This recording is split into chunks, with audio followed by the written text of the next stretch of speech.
അസ്സലാമു അലൈക്കും വറഹ്മത്തുള്ളാഹി വബറകാതുഹു. ബിസ്മില്ലാഹ് വൽഹംദുലില്ലാഹ് വസ്സലാത്തു വസ്സലാമു അലാ റസൂലില്ലാഹ് വഅലാ ആലിഹി വസഹ്ബിഹി അജ്മഈൻ അമ്മാ ബഅദ്.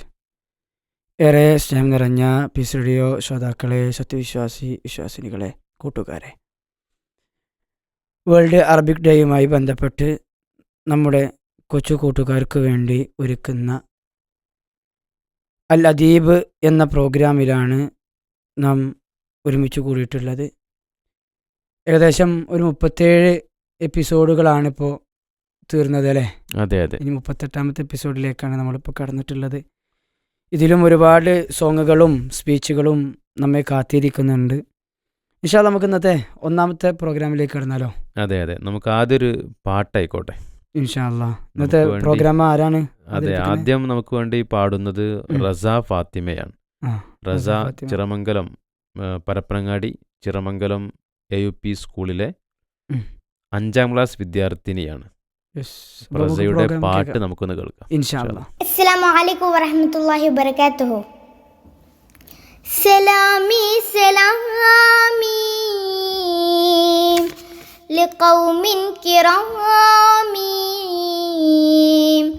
ബദൗ ഫിൽ വലാമി كبدر التمام أتينا لشارقة الخير شوقا لقصد معاني ونيل المرام ونيل المرام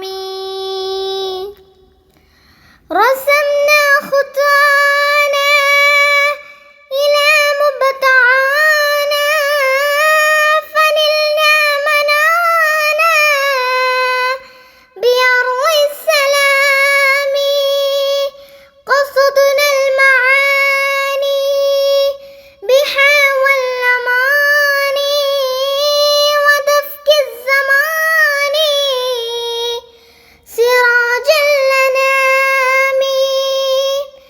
أيا مرشدينا أجيب الهنينا سما الوجد فينا لعنا مقامي لعنا مقامي فحات مسيدا ولحن الفريدا وسوء نشيدا بعظم كلامي بعظم كلامي سلامي سلامي لقوم كرام بدوا في الظلام كبدر التمام أتينا لشارقة الخير شوقا لقصد معاني ونيل المرام ونيل المرام. മാഷാ അല്ലാ, വളരെ മനോഹരമായി റസ നമുക്ക് വേണ്ടി പാടി. പ്രത്യേകം അഭിനന്ദനങ്ങൾ അറിയിക്കുകയാണ്. നമുക്ക് ധാരാളം പ്രോഗ്രാമുകൾ കേൾക്കാനുണ്ട്. ഇനി നമുക്ക് വീണ്ടും ഒരു അറബി ഗാനം തന്നെയാണ് കേൾക്കാനുള്ളത്. ആരാണ് അവതരിപ്പിക്കുന്നത്? റസ്വ സൈനബാണ് അവതരിപ്പിക്കുന്നത്. 4ാം ക്ലാസ്സുകാരിയായിട്ടുള്ള റസ്വ സൈനബ് പഠിക്കുന്നത് PTM AUPS ബദിര, കാസർഗോഡ് ജില്ലയിലെ ബദിര. അവിടുത്തെ PTM AUP സ്കൂൾ 4ാം ക്ലാസ് വിദ്യാർത്ഥിനിയാണ് റസ്വ അല്ലേ? പ്രോഗ്രാം കേൾക്കല്ലേ? السلام عليكم ورحمة الله وبركاته.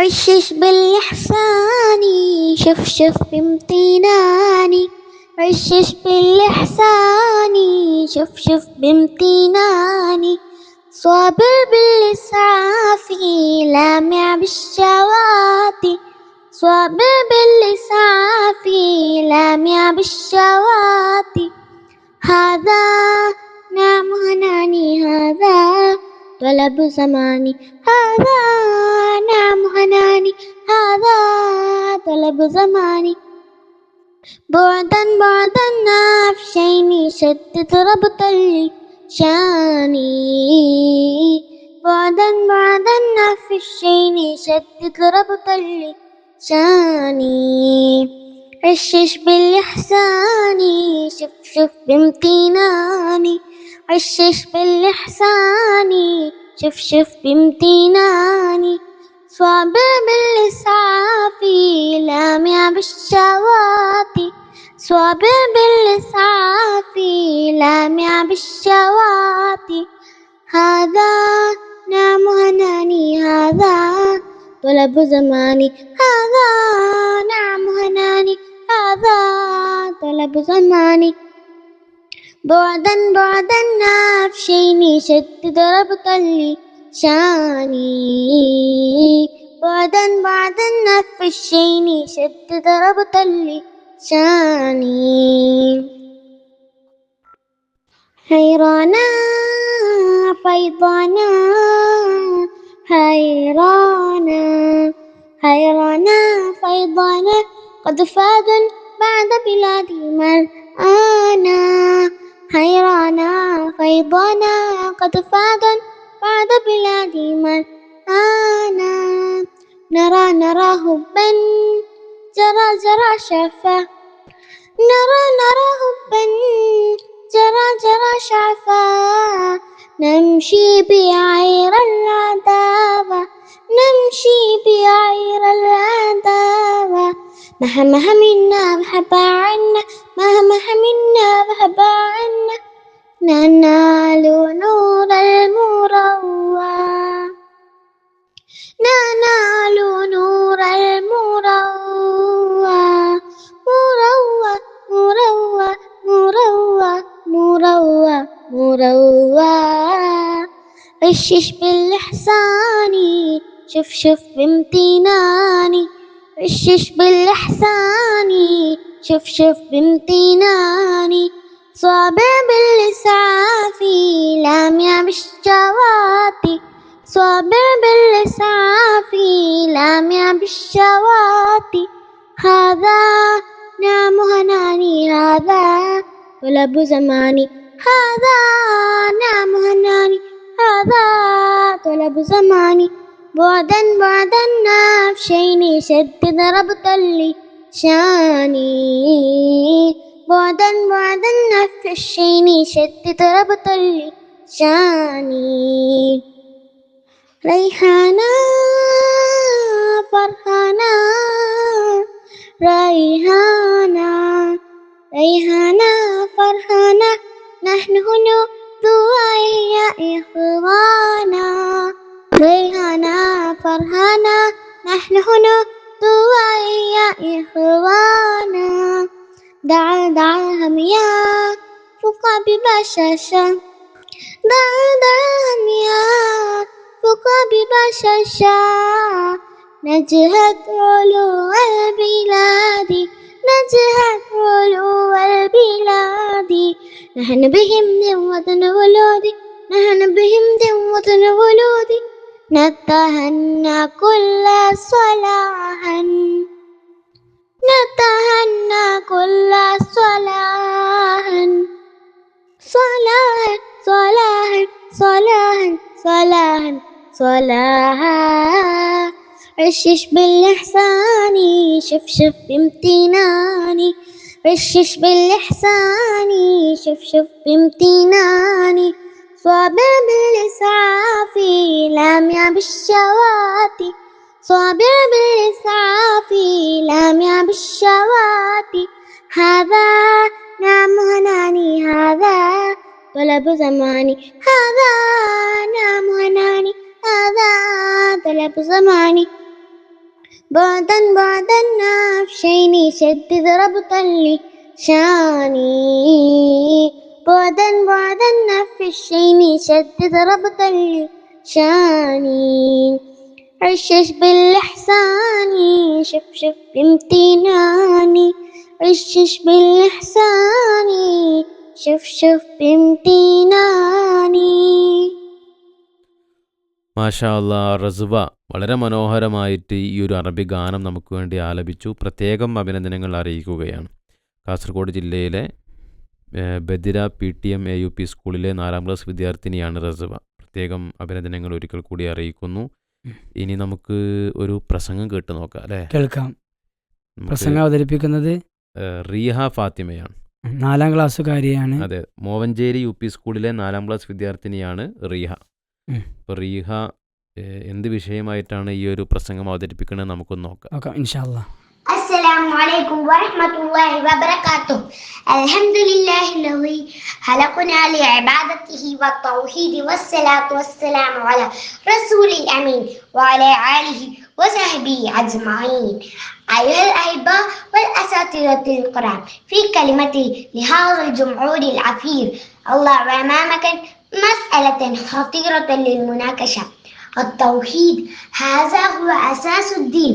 التوحيد هو لب الإسلام وأساسه الذي لا يقبل أي دين بدونه. أول واجب وأول ما يطالب به العبد من جميع الأمة، وأول ما أمر الله به: يا أيها الناس عبدوا ربكم الذي خلقكم. هو حق الله العالم على جميع خلقه وسبب قبول الأعمال. لا يقبل الله عملا صالحا إلا إذا كان صاحبه موحدا له. آية الرسل: جميع الأنبياء والمرسلين بعثوا بالتوحيد ودعوا إليه مصداقا لقوله تعالى: ولقد بعثنا في كل أمة رسول وأن اعبدوا الله واجتنبوا الطاغوت.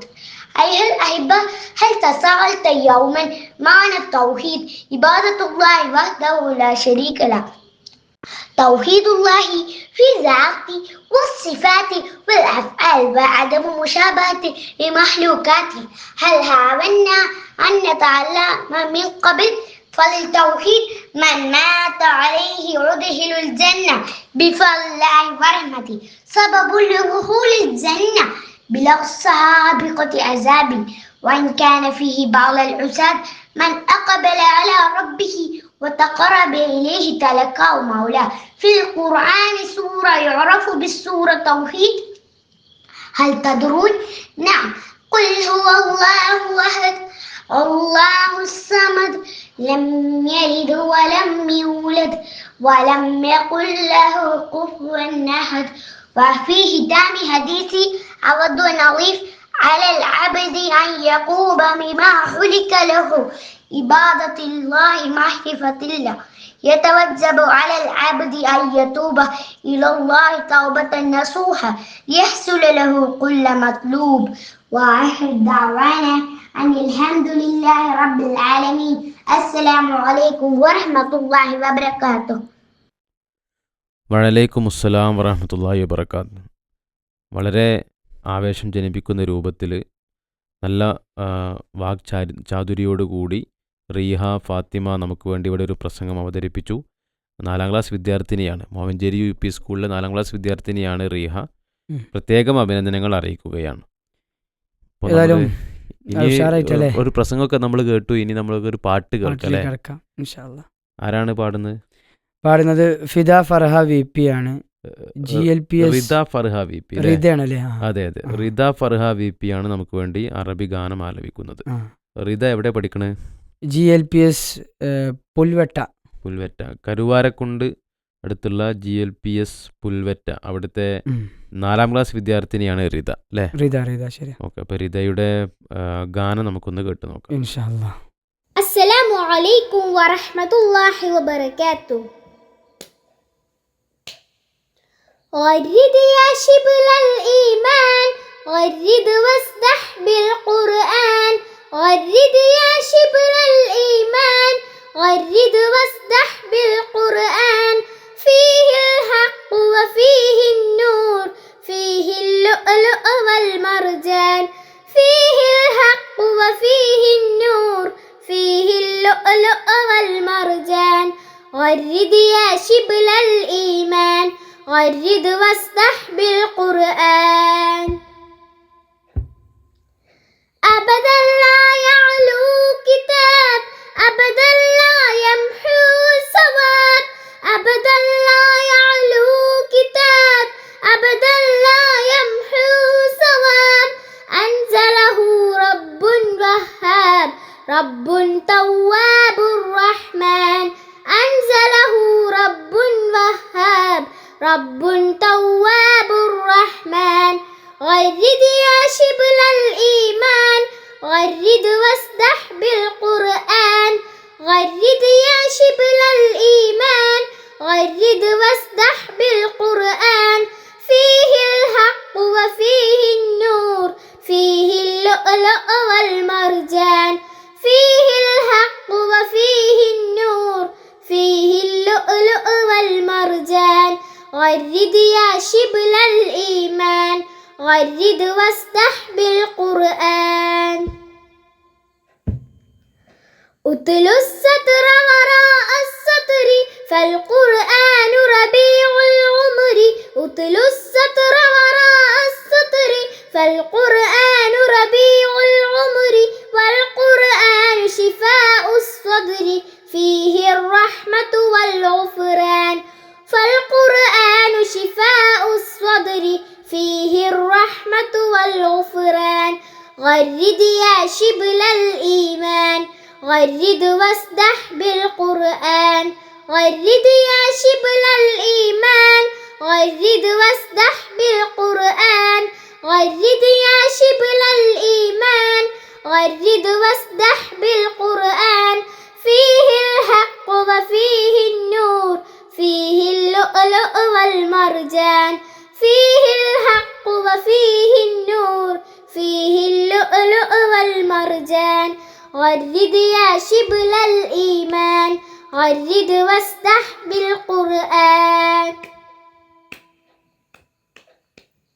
أتل المصحف فجرا عسرا تعشق روحك هذا الذكرى أتل المصحف فجرا عسرا تعشق روحك هذا الذكرى تلقى الخير وتلقى الأجر